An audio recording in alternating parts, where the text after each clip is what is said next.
एक बार फिर से आप सभी का हार्दिक स्वागत, वंदन, अभिनंदन है दोस्तों। हम कर रहे थे प्रैक्टिस सेट। आप सभी को पता है बीपीएससी की परीक्षा बहुत जल्द होने वाली है, उसी के लिए हमने प्रैक्टिस सेट यहाँ रखा हुआ है। आप ध्यान देंगे तो ये देख पाएंगे कि जितने यूजीसी नेट के प्रीवियस ईयर के पेपर हैं वह लगभग रिपीट होते हैं, उन्हीं को कवर करने का कार्य कर रहे हैं। और ये जून 2015 का प्रीवियस ईयर हिंदी का पेपर है, जिसमें दो पेपर हुआ करते थे। आज हिंदी का ही दो पेपर होता था, सेकेंड और थर्ड। एक फर्स्ट होता था जिसमें सामान्य पेपर होते हैं जो अभी भी यूजीसी करवाती है, एनटीए। तो आइए देखते हैं, आज का पहला प्रश्न आपके स्क्रीन पे है और ध्यान दीजिएगा। और आप मिला भी सकते हैं, यह 2015 का पेपर है, जून का। पहला प्रश्न है, पंडित राहुल संकीर्तन ने इनमें से किस कवि को पहला कवि माना है? राहुल संकीर्तन, यह प्रश्न पूछा जाता है, बार बार रिपीट होता है।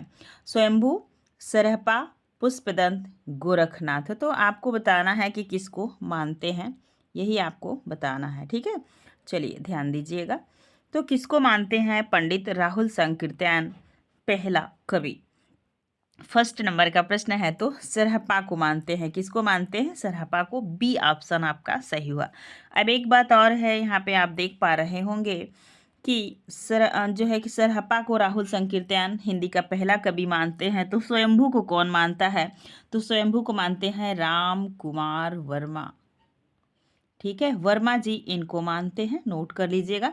पुष्पदंत को कौन मानता है? तो पुष्पदंत भी ऑप्शन में है। इन्हें पुष्पदंत या पुण्य भी कहा जाता है।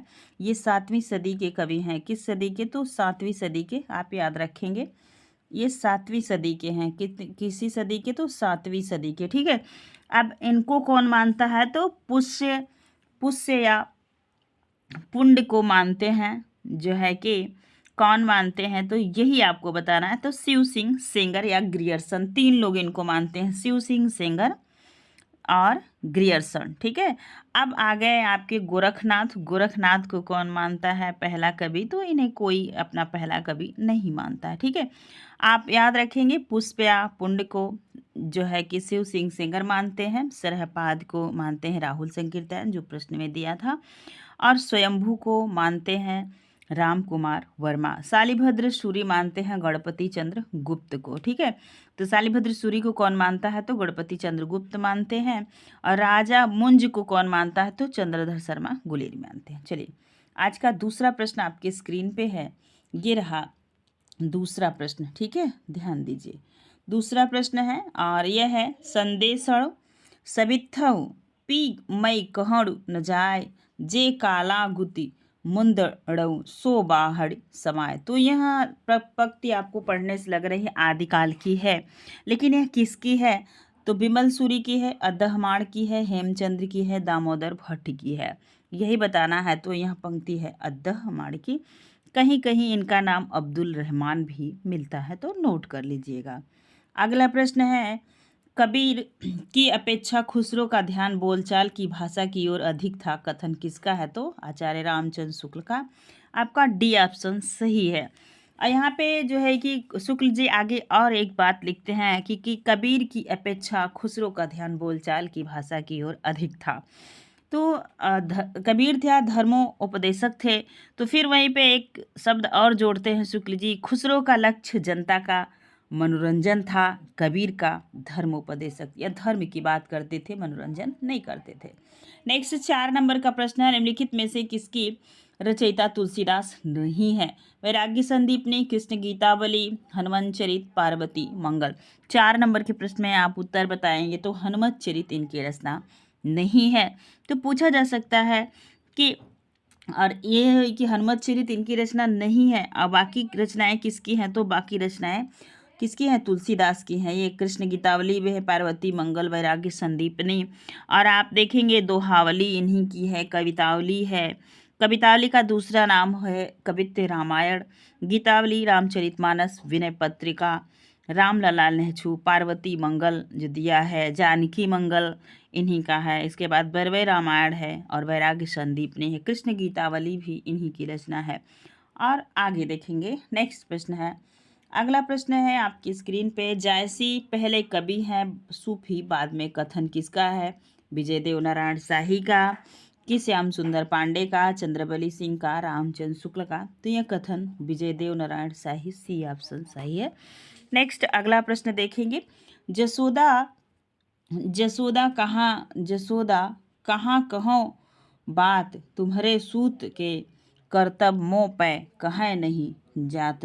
सूरदास, नंददास, कृष्णदास, चतुर्भुजदास। 6 नंबर के प्रश्न में आप सभी उत्तर देंगे। तो यह पंक्ति किसकी है? तो यह है चतुर्भुज दास की। किसकी पंक्ति है? तो चतुर्भुज दास की है। अगला है, आप देखिएगा, ये रहा आपके स्क्रीन पे ये प्रश्न जो है कि 7 नंबर का प्रश्न है। अधर मधुरता कठिनता कूच तीक्ष्णता त्योर रस कवित परिपक्वता जाने रसिक न और। उक्त दोहे के द्वारा आचार्य कवि ने काव्य रसिक को परिभाषित किया है। चिंतामणि, भिखारीदास, जसवंत सिंह, बेनी प्रवीण। 7 नंबर के प्रश्न में आपसे उत्तर देंगे। तो यह भिखारी दास की पंक्ति है। नेक्स्ट देखेंगे, अगला प्रश्न है कि निम्नलिखित में से रीति मुक्त कविता की विशेषता है। स्वच्छंदता, सामाजिकता, निर्वैयक्तिकता, ऐतिहासिकता। 8 नंबर के प्रश्न में सबको पता है कि रीति मुक्त जो कवि हैं, जिसमें घनानंद, बोधा, ठाकुर, आलम आते हैं, यही है स्वच्छंदतावाद। ठीक है, ए ऑप्शन आपका सही होगा। तो रीति मुक्त कविता की जो विशेषताएं हैं आप नोट कर लीजिए। 4-5 विशेषताएं हैं। सबसे पहले तो स्वच्छंदता आएगा, दूसरा आत्म प्रधान और व्यक्तिपरक, सांकेतिक और व्यंजना, कल्पना और असाधारण का प्राचुर्य, भाव प्रधान अधिक, रूप प्रधान कम है। भाव प्रधान अधिक है, रूप प्रधान कम। ये रहे कुछ इनकी विशेषताएं। नेक्स्ट है एकांत संगीत किसकी रचना है? श्रीधर पाठक, हरिवंश राय बच्चन, रामेश्वर शुक्लांचल, महादेवी वर्मा। 9 नंबर के प्रश्न में आप सबको बताना है। तो आपने पिछली वीडियो में पढ़ा है और प्रैक्टिस अगर खूब अच्छे से किया होगा तो ये सारे प्रश्न रिपीट हो रहे हैं। नेक्स्ट है दुखनी बाला नाटक के लेखक हैं श्रीनिवास दास, राधा कृष्ण, किशोरीलाल गोस्वामी, प्रताप नारायण मिश्र। तो दुखनी बाला किसका है? तो यह राधा कृष्ण दास का है। पीछे में आपसे पूछा भी गया था, अगर आप ध्यान दिए होंगे। नेक्स्ट 11 नंबर का प्रश्न है, ये रहा आपके समक्ष, ध्यान दीजिएगा। निम्नलिखित में से कौन सी कहानी संग्रह प्रेमचंद का नहीं है? प्रेम पचीसी, प्रेम द्वादशी, मोहब्बत की राहें, सप्त सरोज। ये प्रश्न आपकी स्क्रीन पे है, इसी को बताना है कौन सा प्रेमचंद का नहीं है। तो मोहब्बत की राहें ये प्रेमचंद का नहीं है, बाकी प्रेम पचीसी, प्रेम द्वादशी, सप्त सरोज इन्हीं की रचना है। आगे देखेंगे। नेक्स्ट अगला प्रश्न है आपकी स्क्रीन पे, निम्नलिखित में से कौन सी कहानी संग्रह फणीश्वर नाथ रेणु की नहीं है? इनसे भी प्रश्न, हिंदी का कोई भी एग्जाम हो, प्रश्न रेणु जी से जरूर आता है। आदिम रात की महत, अग्निखोर, अच्छे आदमी, गरीबी हटाओ। तो कौन सा नहीं है? तो गरीबी हटाओ इनका नहीं है। आप देखेंगे इनका एक इसी में जोड़ लीजिएगा, अग्निखोर, आदिम रात की महक, अच्छे आदमी। इसमें ठुमरी है जिसका प्रकाशन 1959 ईस्वी में हुआ है। और ये देख रहे हैं आप, आदिम रात्रि की महक का जो प्रकाशन है 1967 ईस्वी में हुआ है। अगला है अग्निखोर। अग्निखोर का जो प्रकाशन वर्ष हुआ है 1973 ईस्वी में हुआ है। आप देखेंगे आपकी एक और है, एक श्रावणी दोपहर की धूप, जिसका प्रकाशन 1984 हुआ। अच्छे आदमी, फणीश्वर नाथ रेणु की ये कुछ कहानी संग्रह है। गरीबी हटाओ, ये गरीबी हटाओ को भी आप ध्यान दीजिएगा। एक गरीबी हटाओ पूछा जाता है, दूसरा चकैया और नीम। काला रजिस्टर, 9 साल छोटी पत्नी। 9 साल छोटी पत्नी बहुत बार पूछा गया। यह रविंद्र कालिया की कहानी संग्रह, गरीबी हटाओ, रविंद्र कालिया, याद रखना। अगला प्रश्न है, मृणाल किस उपन्यास की पात्र है? तो त्यागपत्र की है। पूरा उपन्यास चैनल पे है, समय निकाल के आप सभी जरूर पढ़िएगा। तो मृणाल पूछा जा रहा है, बाकी आप देखेंगे जो है कि ये परख जो है, परख पूछा जा सकता है किसका है? तो कट्टो का है। और कट्टो जो है कि उपन्यास कट्टो की पात्र है परख, और इसके जो रचयिता है वह जैनेन्द्र है। कौन है? जैनेन्द्र। ठीक है। और आप आगे देखेंगे मृणाल के जो मृणाल है ये किसकी है? तो त्यागपत्र के उपन्यास की पात्रा है। इसके त्यागपत्र के रचयिता है जैनेन्द्र कुमार। अब आपसे पूछा जा रहा है निर्वासित। तो निर्वासित नीलिमा इलनचंद जोशी का उपन्यास है, उसकी पात्रा है। और आपने अंतराल देख लिया, श्यामा है जो है, श्यामा उपन्यास की पात्र है। अंतराल मोहन राकेश का है। किसका है? मोहन राकेश का। नेक्स्ट अगला प्रश्न है, मुंबई के मजदूर संगठन के जीवन संघर्ष पर आधारित उपन्यास है। आवा राम रांगना, राम रांगण, अनित्य, अंतर, वर्षी। 14 नंबर के प्रश्न का आप सभी उत्तर देंगे। तो आवा उपन्यास का जो मेन है वो क्या है, तो यही है कि मजदूरों के जीवन संघर्ष का इसमें उल्लेख किया गया है। राम जो है कि समरांगन है, यह नारी जीवन की व्यवस्था पे इसमें चित्रण किया गया है। अब आपसे पूछा जाएगा समरांगन जो उपन्यास है यह किसका है, तो मेहरू निशा परवेज का है। अनित्य आप देख पा रहे हैं, ये अनित्य है। अनित्य किसका है, तो अनित्य मित्रा गर्ग का उपन्यास है। और इसमें पूछा जाएगा कि इसका थीम क्या है, तो स्वतंत्रता संग्राम और उसके बाद का भारतीय चित्रण है। ठीक है। अब देखेंगे अगला शिव शंभू के चिट्ठे, बहुत बार पूछा जाने वाला प्रश्न। के रचनाकार हैं, तो बालमुकुंद गुप्त हैं। ए ऑप्शन आपका सही हुआ। अब आपसे यहाँ पे पूछा जाता है, तो अगला प्रश्न देखिएगा, इनमें से कौन नागरिक प्रचारी सभा के प्रथम सभापति थे। तो ये प्रश्न कई बार रिपीट होने वाला प्रश्न है, तो याद रखेंगे बाबू राधा कृष्ण दास जी हैं, ये प्रथम क्या थे, सभापति थे। अब आपसे पूछा जाएगा नागरिक प्रचारी सभा का जिक्र यहाँ पे हुआ है, तो नोट कर लीजिएगा। नागरिक प्रचारी सभा का जो है कि स्थापना हुआ था वह 1893 ईस्वी में हुआ था। कब हुआ था, तो 1893 ईस्वी में हुआ था। इसके जो है कि कुछ सदस्य थे, जिसमें बाबू श्याम सुंदर दास, पंडित रामनारायण मिश्र और ठाकुर शिव प्रसाद सिंह थे। और सभापति यदि पूछा जाएगा, प्रश्न में सभापति ही पूछा गया था, तो सभापति कौन है, तो आपके हैं बाबू राधा कृष्ण दास। ठीक है। अब देखेंगे अगला प्रश्न। ठीक, चलिए, इनमें से कौन विराम चिन्ह ऐसे इनमें से कौन सा विराम चिन्ह ऐसे हैं जो हिंदी में अंग्रेजी भाषा से नहीं लिया गया। ये प्रश्न आपको बताना है, तो यह हिंदी भाषा में अंग्रेजी भाषा से नहीं लिया गया है, बाकी सब लिया गया है। कॉमा है, प्रश्नवाचक चिन्ह है और अर्धपूर्ण विराम है, अर्ध विराम है। ठीक है। चलिए नेक्स्ट देखेंगे, अगला प्रश्न है, प्रयत्न के आधार पर ल किस प्रकार की ध्वनि है। तो ल जो है वह क्या है, उच्छिप्त है, संघर्षहीन है, या प्रकंपित है, या पार्श्विक है। 18 नंबर के प्रश्न में याद रखेंगे ल पार्श्विक होता है। कैसा होता है, ल पार्श्विक होता है। उच्छिप्त दिया है, तो एक यहाँ पे ढ और एक यहाँ पे अढ़, ये दोनों क्या होते हैं, ये दोनों आप ध्यान देंगे तो ये दोनों उच्छिप्त व्यंजन होते हैं। कौन से व्यंजन, उच्छिप्त। और आपसे ल पूछा गया है, तो ल क्या है, यह पार्श्विक है। ठीक है। चलिए अगला प्रश्न है, निम्नलिखित में से कौन सा शब्द अलंकार नहीं है। मैंने एक आपको ट्रिक दिया था, अवश्यपूर्व, क्या दिया था, अवश्यपूर्व। अगर आपको ट्रिक याद होगी तो ये प्रश्न आपके लिए इजी होगा। ठीक है। 19 नंबर के प्रश्न में अब आप बताएंगे अवश्यपूर्व में क्या नहीं है। वी, वह आया है, वी आ गया। ठीक है। अ से इस आधा स से श्लेष आ गया, और व से वक्रोक्ति आ गया, और विप्सा आ गया। उपमा शब्दालंकार का भेद नहीं है, ये किसका भेद है, तो अर्थालंकार का भेद है। किसका भेद है, तो अर्थालंकार का भेद है। अब आपसे पूछा जा सकता है कि शब्दालंकार में कौन कौन से आते हैं। तो शब्दालंकार में आप देखेंगे अनुप्रास आता है, यमक, श्लेष, वक्रोक्ति, विप्सा आदि ये अलंकार आते हैं। अर्थालंकार में उपमा आएगा, रूपक, उत्प्रेक्षा, दीपक, उदाहरण, ये सारे चीज़ उसमें आते हैं। अब अगला प्रश्न की तरफ चलेंगे। 21 नंबर का प्रश्न आपके स्क्रीन पे होगा, ये रहा आपके स्क्रीन पे। आप देख लिए कि 19 नंबर का प्रश्न था। आप देखेंगे 20 नंबर का प्रश्न है, जो ये आप देखिए, ये प्रश्न है 20 नंबर का, तो याद रखेंगे। देखिए ध्यान दीजिएगा, यहाँ पे प्रश्न है, रस सूत्र की व्याख्या करते हुए अभिव्यक्तिवाद की स्थापना किस आचार्य ने किया था। तो सबको पता है कि अभिव्यक्तिवाद की स्थापना किस आचार्य ने किया था। ऑप्शन में है भट्टनायक हैं, शंकुक है, भट्टलोल्लट हैं, अभिनव गुप्त है। अब आपको बताना है, तो अभिव्यक्तिवाद अभिनव गुप्त का है। किसका है, अभिनव गुप्त का है। डी ऑप्शन आपका सही हुआ। अगला 21 नंबर का प्रश्न है। अब यहाँ से आप देखेंगे यही प्रश्न जो होते हैं 20 नंबर का प्रश्न तो आप सभी कर लिए होंगे, बहुत इजी प्रश्न थे। अब यहीं से प्रश्नों का लेवल थोड़ा सा बढ़ता जाएगा, ध्यान दीजिएगा। प्रकाशन वर्ष के अनुसार निम्नलिखित रचनाओं का सही अनुक्रम बताना है। सबसे पहले आप याद रखेंगे, यह यदि आपने साहित्य बहुत अच्छे से पढ़ लिया है, साहित्य की विशेषताएं आपको पता है, विकास पता है, तो आप इन सब प्रश्नों को कर जाएंगे। देखिए, श्रावकाचार, भारतेश्वर बाहुबली, चंदन बालारास, रेवंत गिरी, रास। तो बताना है, अब इनका प्रकाशन वर्ष बताना है। तो श्रावकाचार 933 ईस्वी है। कब है? 933।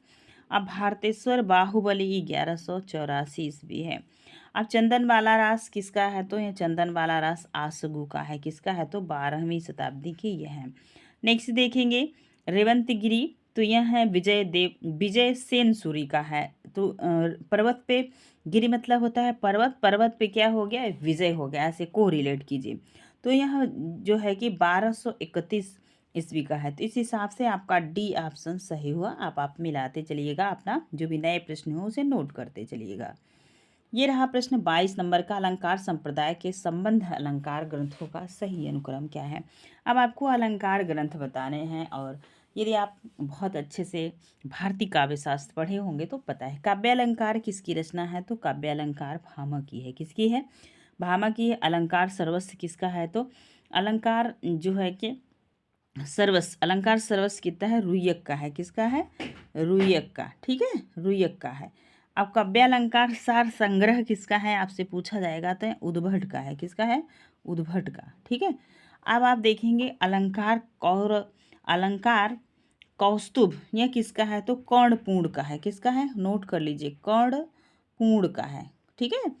अब ये बताइएगा आप, अभी सबसे पहले आपने देखा भामा 6ठी शताब्दी के हैं, तो इस हिसाब से आपका जो आंसर होगा वह होगा, सबसे पहले काव्यालंकार आएगा। क्या आएगा? काव्यालंकार आएगा। यहाँ पे ऑप्शन में काव्यालंकार, अलंकार सरस दिया है, तो इस हिसाब से दो ऑप्शन आपकी कट गए। अलंकार सरस पहले नहीं आएगा और अलंकार सार संग्रह भी नहीं आएगा। सबसे पहले काव्यालंकार आएगा, तो बी और डी ऑप्शन दो बचे। आपका सी भी ऑप्शन कट गया। देखिएगा, ध्यान दीजिए, अभी आपने देखा ये भी कट गया और ए भी कट गया। अब बचा काव्यालंकार भामह का है 2। ऐसे भी आप को रिलेट करके आंसर तक पहुंच सकते हैं। इसके बाद देखेंगे 8वीं शताब्दी के कौन है, तो 8वीं शताब्दी के हैं काव्यालंकार सार संग्रह के रचयिता उद्भट। तो यहाँ पे देख रहे हैं उद्भट का आ गया। अलंकार सर्वस्व 12वीं सदी का है, रुय्यक का। तो इस हिसाब से आपका डी ऑप्शन सही होगा। कौन सा ऑप्शन सही होगा? डी ऑप्शन सही होगा। नेक्स्ट प्रश्न आप देखेंगे, पाश्चात्य काव्य शास्त्र जन्म काल के अनुसार पाश्चात्य आलोचकों का सही अनुक्रम बताना है। तो यहाँ पे आप ध्यान रखेंगे, तो क्रोचे, काल्वेज, जांड्राइन, मैथ्यू अर्नाल्ड। तो आप 23 नंबर के प्रश्न का उत्तर दीजिएगा आप सभी। तो क्या होगा ये बताना है। सबसे पहले देखेंगे जॉन ड्राइन है, फिर कालरीज है, मैथ्यू अर्नाल्ड हैं, क्रोचे हैं। तो इनका जन्मक्रम भी पूछा जाता है, तो आपको याद रखना होगा कि जॉन ड्राइन का जो जन्म वर्ष है वह 1631 ईस्वी है। कब है? 1631 ईस्वी। कॉलरीज का क्या है? तो कॉलरीज का 1772 है। कब है? 1772 है। मैथ्यू अर्नाल्ड का कब है? तो 1822 ईस्वी है। कब है? क्रोचे, तो क्रोचे आ जाएंगे आपके 1866 में। कब है? 1866 ईस्वी में। आपका डी ऑप्शन सही होगा, नोट कर लीजिएगा। अगला प्रश्न आपके स्क्रीन पे ये रहा 24 नंबर का, प्रकाशन वर्ष की दृष्टि निम्नलिखित उपन्यासों का सही क्रम। यहाँ पे आपको उपन्यास पूछे जा रहे हैं। पहले क्या होता था कि एक ही लेखक के उपन्यास पूछ लिए जाते थे, लेकिन अब यहाँ पे क्या पूछा जा रहा है, अलग अलग लेखकों के उपन्यास आपसे पूछे जाएंगे। ठीक है, पूछे जा रहा है। देखिए, घराऊ घटना, स्वतंत्र रमा, परतंत्र लक्ष्मी, अद्भुत प्रायश्चित, अंगूठी का नगीना। तो आपको पता होना चाहिए घराऊ घटना किसका है, तो यह भुवनेश्वर का है। किसका है? भुवनेश्वर का है। और स्वतंत्र रमा परतंत्र लक्ष्मी लज्जाराम मेहता का है। किसका है? लज्जाराम मेहता का है, नोट कर लीजिए। अद्भुत प्रायश्चित ब्रजनंदन सहाय का है। अब बचा अंगूठी का नगीना किशोरीलाल गोस्वामी का है। तो इस हिसाब से आपका ए ऑप्शन सही हुआ। तो यहाँ पे आपसे पूछा जा रहा है प्रकाशन की दृष्टि से, तो घराव, अब देखेंगे घराव घटना का प्रकाशन जो हुआ है उसे ही आप नोट कर लीजिए। घराव घटना का जो प्रकाशन हुआ है 1894 ईस्वी हुआ है। और स्वतंत्र रमा परतंत्र लक्ष्मी का जो प्रकाशन वर्ष हुआ है वह हुआ है 1899 ईस्वी में। अद्भुत प्रायश्चित का जो प्रकाशन वर्ष हुआ है वह हुआ है 1906 ईस्वी में। कब है? 1906 में। अंगूठी का नगीना को नोट करिएगा, 1918 ईस्वी है। तो आपका ए ऑप्शन सही हुआ। है। उम्मीद है एक प्रश्न में कई प्रश्न आपको मिल रहे होंगे। अगर वीडियो पसंद आएगा तो प्लीज़ लाइक शेयर कमेंट कीजिएगा और हमें कमेंट सेक्शन में कमेंट के माध्यम से ज़रूर बताइएगा। कमेंट इसलिए दीजिएगा क्योंकि कमेंट ही एक माध्यम है आप समझ पा रहे हैं कि नहीं जानने के लिए। चलिए नेक्स्ट प्रश्न 25 नंबर का है। प्रकाशन वर्ष के अनुसार निम्नलिखित आत्मकथाओं का सही अनुक्रम। ऊपर आपने उपन्यास से प्रश्न देखा, आप देख रहे हैं आप आत्मकथा से। तो सबसे पहले सबको पता है कि अपने ध्यान देंगे तो सबसे पहले पता है अपने अपने पिंजरे, जूठन, मुर्दहिया, शिकंजे का दर्द। तो ये सुशीला टागभौर का है, ये इसका प्रकाशन हुआ है तो यहाँ पे याद रखेंगे 2012 में। मुर्दहिया जो यूजीसी नेट के पाठ्यक्रम में लगा हुआ है, इसका प्रकाशन हुआ है 2010 में। आप देखेंगे आप जूठन ओम प्रकाश वाल्मीकि का है तो 1997 ईस्वी में इसका प्रकाशन हुआ है। अपने अपने पिंजरे मोहनदास नैमिषारण्य का है 1995 ईस्वी में। कब है? 1995 ईस्वी में। आपका ए ऑप्शन सही हुआ। तो अपने अपने पिंजरे किसका है? तो यह अपने अपने पिंजरे मोहनदास नैमिषारण्य का है। जूठन किसका है? जूठन ओम प्रकाश वाल्मीकि का है। मुर्दहिया तुलसीराम का है। शिकंजे का दर्द जो है सुशीला टागभौरे का है। तो तुलसीराम और तुलसीदास में अंतर है, इनको आप याद रखेंगे मुर्दहिया के लिए। ठीक है, आपका ए ऑप्शन सही हुआ। नेक्स्ट प्रश्न की तरफ चलेंगे। अगला प्रश्न है 26 नंबर का। अब आप देख पा रहे होंगे यह प्रश्न कहाँ से है। तो प्रकाशन वर्ष के अनुसार फणीश्वर नाथ रेणु के उपन्यासों का सही क्रम बताना है। तो मैला आंचल सबको पता है कितने आंचल गंदे हुए, तो 1954 में है, 54 आंचल गंदे हुए हैं। परती परिकथा कब है? तो परती जो परिकथा है 1957 ईस्वी में है, 1957 ईस्वी में। दीर्घतपा का जो प्रकाशन वर्ष हुआ है वह हुआ है 1963 ईस्वी में। कब हुआ है? 1963 में। अब रह गया आपका जुलूस का प्रकाशन वर्ष बताना है, 1965 है। कब है? 1965 ईस्वी में, 63-65। उस हिसाब से आपका आंसर ए ही सही होगा। कौन सा सही होगा? ए ऑप्शन आपका सही होगा। सारे उपन्यास फणीश्वर नाथ रेणु के हैं। अब आपको बताना है प्रकाशन वर्ष के अनुसार निम्नलिखित कहानियों का संग्रह। 2 प्रश्न उपन्यास से मिले, अब एक प्रश्न आपसे कहानी से पूछा जा रहा है। तो फांसी, बिखरे मोती, 7वीं के बच्चे, 2 बांके, ये आपको बताने हैं। तो बताइएगा सभी लोग। तो फांसी किसका है? जैनेन्द्र का है, याद रखेंगे। यहाँ पे पूछा रहा है प्रकाशन वर्ष, तो हमें प्रकाशन वर्ष नोट करना है। फांसी का प्रकाशन वर्ष है 1929 ईस्वी। ठीक है। अब रहा बिखरे मोती सुभद्रा कुमारी चौहान का है, जिसका प्रकाशन 1932 ईस्वी में हुआ है। अगला देखेंगे 7वीं के बच्चे का जो प्रकाशन वर्ष हुआ है 1935 ईस्वी में हुआ है। 2 बांके का प्रकाशन वर्ष हुआ 1936 ईस्वी में। कब हुआ? जब प्रेमचंद जी क्या लिख रहे थे? गोदान। भगवती चरण वर्मा का है। अब आप एक चीज़ और याद रखेंगे, फांसी जो कहानी है यह संग्रह किसका है? तो फांसी है किसका? जैनेन्द्र का है। बिखरे मोती है सुभद्रा कुमारी चौहान का। 7वीं के बच्चे राहुल संकीर्तन, 2 बांके भगवती चरण वर्मा। आपका ए ऑप्शन सही होगा। नेक्स्ट प्रश्न है जन्मकाल के अनुसार कवियों का सही अनुक्रम क्या है? अब आपको बताना है कि जन्मकाल के अनुसार कौन से कवि का जन्म पहले हुआ है। ध्यान दीजिए, रामधारी सिंह दिनकर का जो जन्म हुआ है वह हुआ है 1908 ईस्वी में। कब हुआ है? 1908 ईस्वी में। आप बच्चे आपके सियाराम शरण गुप्त का जो जन्म हुआ है 1894। इसी हिसाब से तो सियाराम शरण गुप्त पहले आएंगे। ठीक है, तो आप देख लीजिएगा यहाँ पे सियाराम शरण गुप्त पहले आ रहे हैं। सोहनलाल द्विवेदी का जन्म क्रम लिखिएगा। तो सोहनलाल द्विवेदी 1906 ईस्वी में है। कब है? 1906 में। श्याम नारायण पांडे 1907 में है। कब है? 1907 में। दिनकर जी 8 में। तो इस हिसाब से ये रहा आपका सी ऑप्शन सही होगा। कौन सा ऑप्शन सही होगा? C option. नेक्स्ट प्रश्न है आपकी स्क्रीन पे निम्नलिखित दैनंदियों डायरियों का सही अनुक्रम। अब डायरी से एक प्रश्न आपसे पूछा जा रहा है, आपको बताना है अनुक्रम कब कौन सी डायरी प्रकाशित हुई थी। 29 नंबर का प्रश्न है।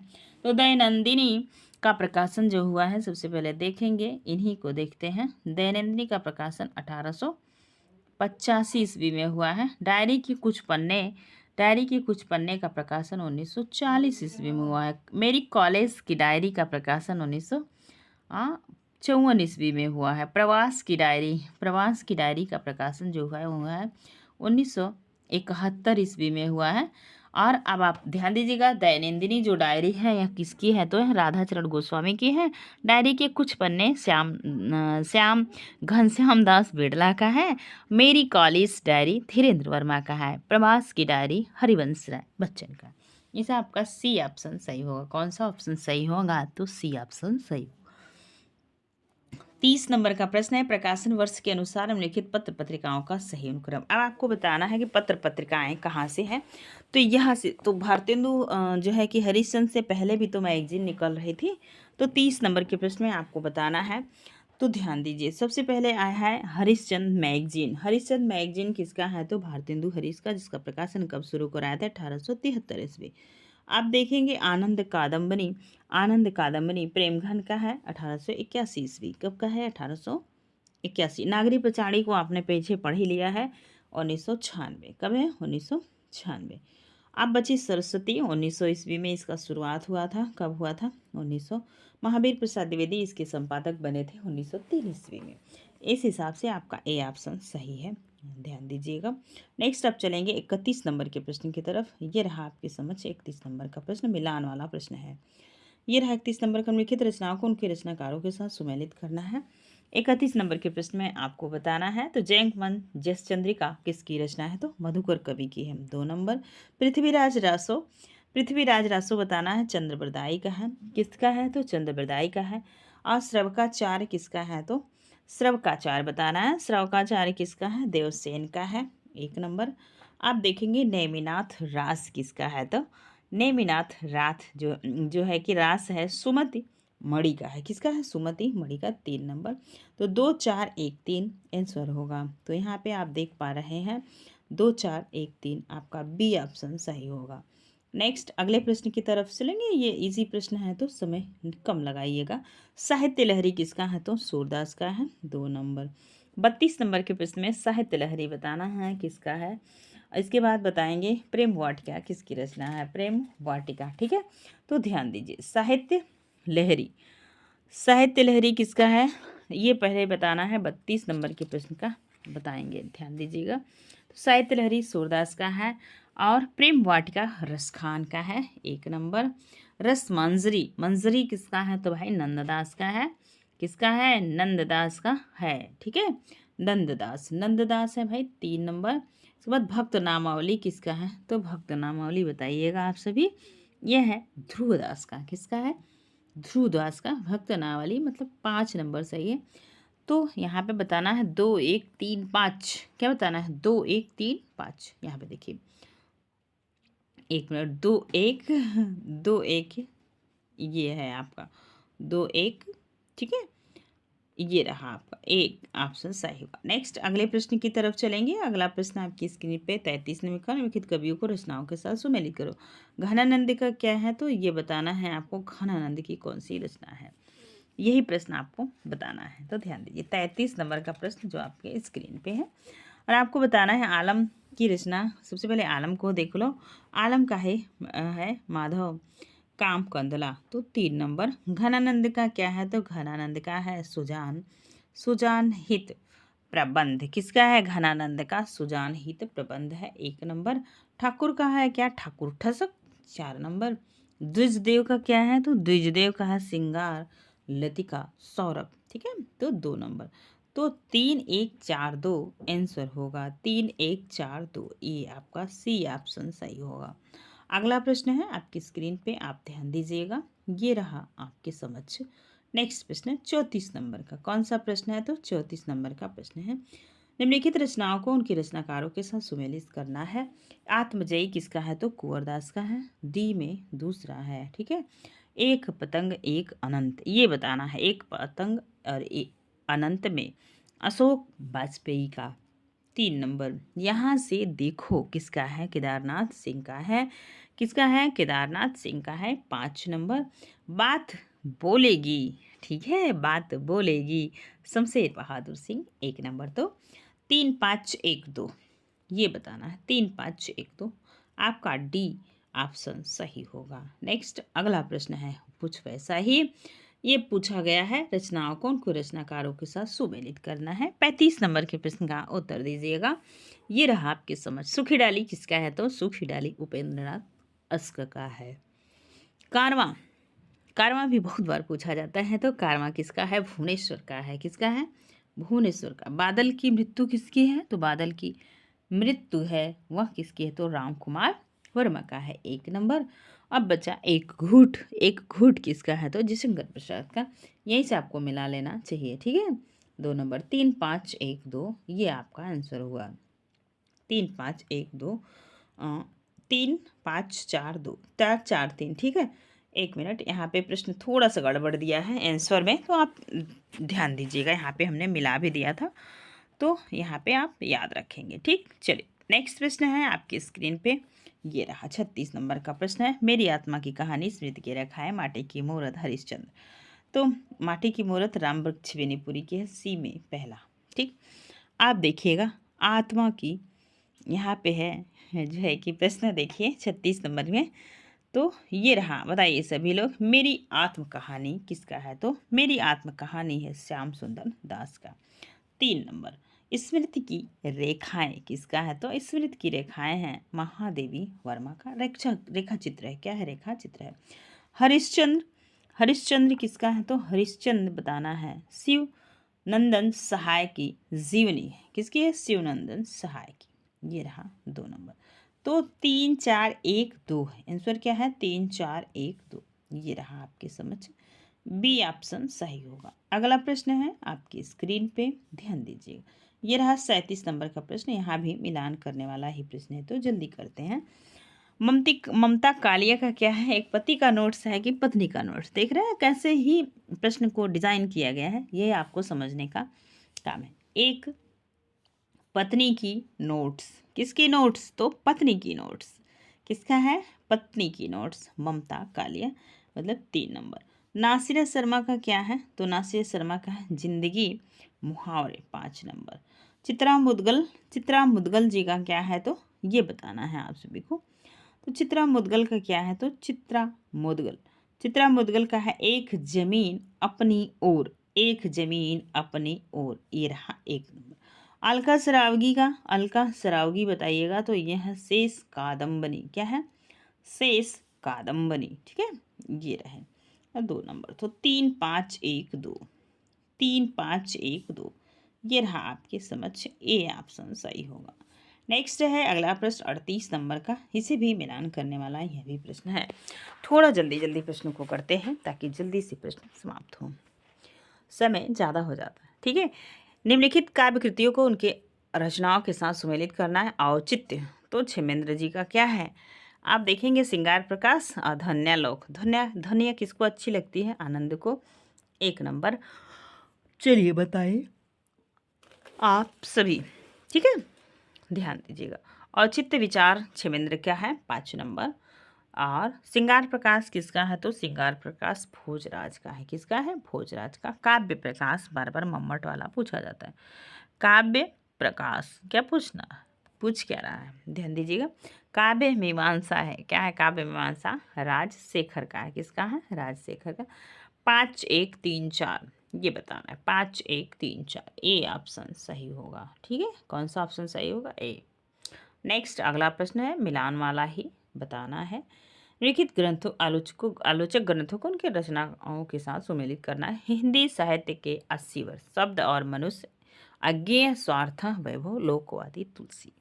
ये सभी रचनाएं आलोचनात्मक हैं। यही आपको 39 नंबर के प्रश्न में बताना है।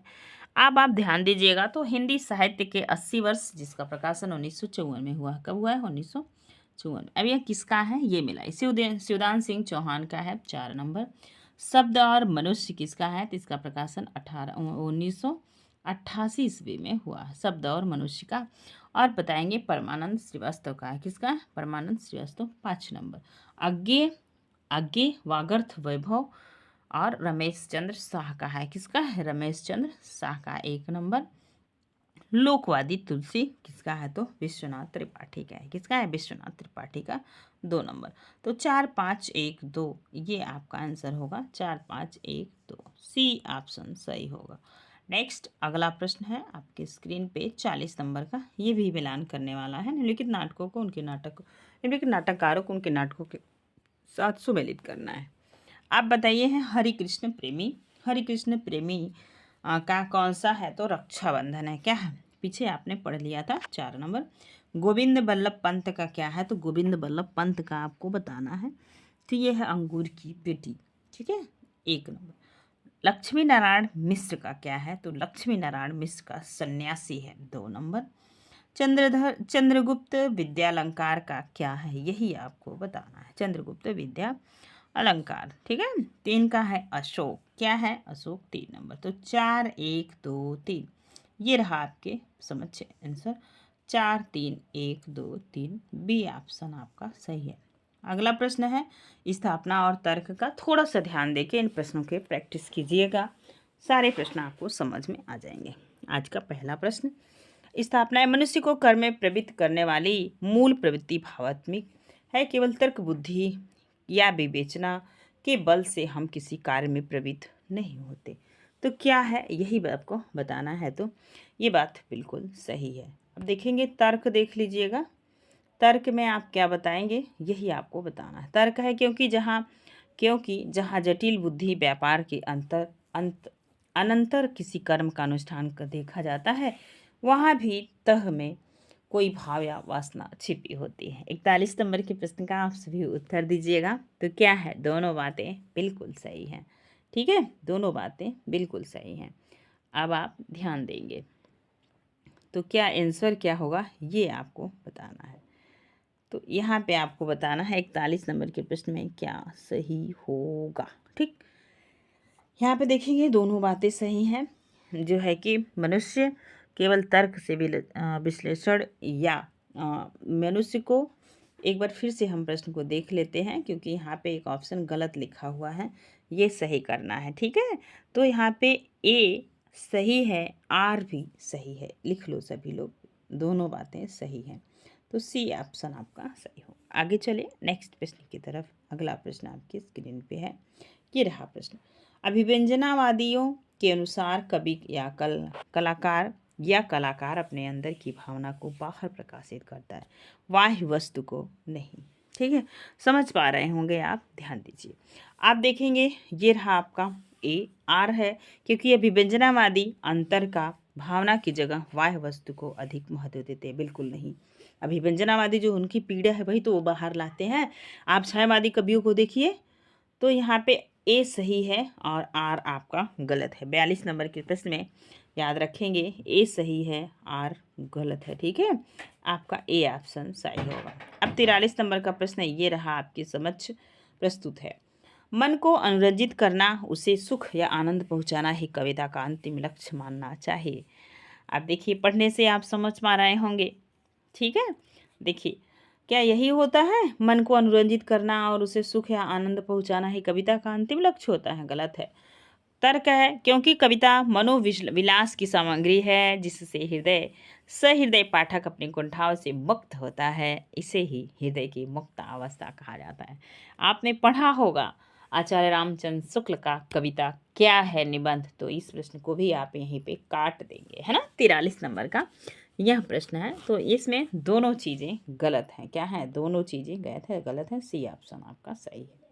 नेक्स्ट प्रश्न है 44 नंबर का, समझने का प्रयास कीजिए। फ्रायड के अनुसार कला और धर्म दोनों का उद्भव अचेतन मानस की संचित प्रेरणाओं और इच्छाओं में ही होता है। इस काम शक्ति के उन्नयन के फलस्वरूप कलाकार सृजन करता है। क्या काम शक्ति से ही सिर्फ व्यक्ति कलाकार होता है और कविता करता है? कभी कभी तो आपने देखा भी होगा दलितों पे भी रचनाएं की गई हैं, और जो गरीब बच्चे हैं भीख मांगते हैं और उनकी भी तो पीड़ा रखी गई है, सिर्फ यही रखा गया है। 44 नंबर के प्रश्न को थोड़ा गंभीरता से लीजिए आप सभी और उत्तर बताने का प्रयास कीजिएगा क्या है। ठीक है, क्योंकि पढ़ते पढ़ते आप भी बहुत सारी चीज़ों को जान गए होंगे। तो यहाँ पे आपको बताना है 44 नंबर के प्रश्न में। ठीक, ध्यान दीजिए, ये रहा 44 नंबर का प्रश्न है। तो यहाँ पे बताना है फ्रायड, क्योंकि ये मनोविश्लेषणवादी हैं, पश्चिमी शास्त्री हैं। ठीक है, पाश्चात्य शास्त्री हैं, इनको आप मनोविज्ञान में भी पढ़े होंगे। फ्रायड के अनुसार कला और धर्म दोनों का उद्भव अचेतन मानस की संचित प्रेरणाओं और इच्छाओं में ही होता है। इस काम शक्ति के उन्नयन के फलस्वरूप कलाकार सृजन करता है। 44 नंबर के प्रश्न का आप सब ध्यान से उत्तर दीजिएगा। नेक्स्ट देखिए, अगला है, क्योंकि अचेतन अचेतन मानस में काम शक्ति के उन्नयन के फलस्वरूप कलाकार सृजन करता है। चेतन में करता है का चेतन में करता है? जब दिमाग में कुछ चीज़ें चलेगी तभी करेगा ना। जब वो अचेतन अवस्था में है तो कैसे करेगा भाई? तो यहाँ पे आप देखेंगे ए सही और आर गलत है। ठीक है, ए आपका बी ऑप्शन सही है। नेक्स्ट अगले प्रश्न की तरफ चलिए। ये रहा आपके समझ 45 नंबर का प्रश्न है, ध्यान से पढ़िएगा। काव्य का जो चरम लक्ष्य सर्वभूत को आत्मभूत करा के अनुभव कराना है। एक बार फिर से पढ़ते हैं। काव्य का जो चरम लक्ष्य सर्वभूत को आत्मभूत करा के अनुभव कराना है, उसके साधन में भी अहंकार का त्याग आवश्यक है। अब इसका रीज़न क्या है? क्योंकि जब तक इस अहंकार से पीछा न छूटेगा तब तक प्रकृति के सब रूप मनुष्य की अनुभूति के भीतर नहीं आ सकेंगे। देख रहे हैं? क्योंकि जब तक इस अहंकार से पीछा न छूटेगा। 45 नंबर के प्रश्न का आप सभी उत्तर देंगे। तो आप ध्यान दीजिएगा, दोनों बातें बिल्कुल सही हैं। ठीक है, जब किसी का दर्द आप अपना दर्द समझोगे तभी तो आप कलम चलाओगे, तभी तो आप कभी बन पाओगे, है ना। तो ये सी ऑप्शन आपका सही है। नेक्स्ट अगला प्रश्न है, और प्रश्न नहीं है, कविता निबंध से आचार्य। अब आपसे पूछेंगे ना यह कहाँ से आता है, तो आप याद रखेंगे यह निबंध किसका है, तो आचार्य रामचंद्र शुक्ल से यह पैसेज लिया गया है। और इसके 5 प्रश्नों का उत्तर देना। हम पैसेज को थोड़ा तेजी से पढ़ते हैं, तो आप ध्यान से सुनिए। कविता ही मनुष्य के हृदय को सार संबंधों से संकुचित मंडल से ऊपर उठाकर लोक समान भाव भूमि पर ले जाती है, जहाँ जगत की नाना गतियों की मार्मिक स्वरूप का साक्षात्कार और शुद्ध अनुभूति का संचार होता है। इस भूमि पर मनुष्य पहुँचे हुए मनुष्य को कुछ काल के लिए अपना पता नहीं रहता। वहाँ अपनी सत्ता को लोक सत्ता में लीन किए रहता है। उसकी अनुभूति सबकी अनुभूति होती है या हो सकती है। इस अनुभूति योग के अभ्यास से हमारे मनोविकार का परिष्कार तथा शेष सृष्टि के साथ हमारे रागात्मक संबंध की रक्षा और निर्वाह होता है। जिस प्रकार जगत अनेक रूपात्मक है, उसी प्रकार हमारा हृदय भी अनेक भावात्मक है। इस लोक भाव का व्यापक व्यायाम और परिष्कार तभी समझा जा सकता है जबकि इनका प्रकृति सामंजस्य जगत के भिन्न भिन्न रूपों और व्यापारों के साथ हो जाता है। इन्हीं भाव के सूत्र से मनुष्य जाति जगत के साथ तादात्म्य का अनुभव चिरकाल से करता रहा।